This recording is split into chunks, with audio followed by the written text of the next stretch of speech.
আর আল্লাহর কাছে দোয়া করে, রব্বুল আলামিন আমার এই সাহাবী আব্দুল্লাহর উপর আমি খুশি ছিলাম, আমি সন্তুষ্ট ছিলাম গো মাবুদ, আপনিও মেহেরবানি করে আমার এই সাহাবীর উপর রাজি হয়ে যান। বলি সুবহানাল্লাহ।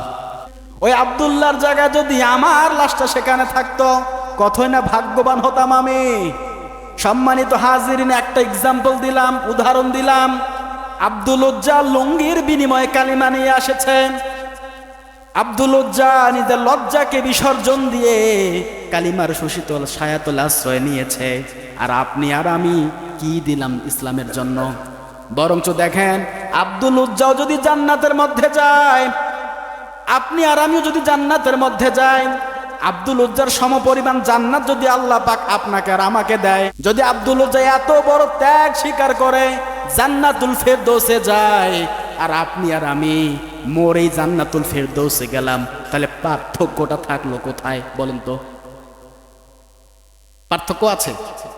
সে এত বড় ত্যাগ স্বীকার করে জান্নাতুল ফেরদৌস গেল, আর আপনি আর আমি কিছুই করলাম না, বরঞ্চ আরো দুনিয়ার জমিনে ইসলামের বিরোধিতা করলাম।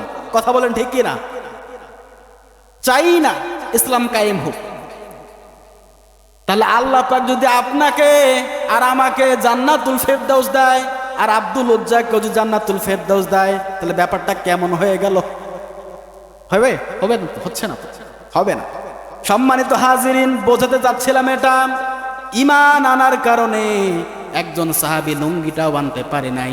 ইসলামকে বিজয় করার জন্য স্ত্রী সন্তানকে তারা হারিয়েছেন, যুদ্ধের ময়দানে শহীদ হয়েছেন, খেয়ে না খেয়ে যুদ্ধে ঝাঁপিয়ে পড়েছেন, আল্লাহ রসুলকে বাঁচানোর জন্য তারা নিজের জীবন বিলিয়ে দিয়েছেন।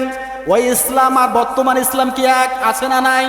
ইসলাম ঠিকই আছে, কিন্তু আমাদের তাকওয়ার মধ্যে ভেজাল। কথা বলেন ঠিক কি না?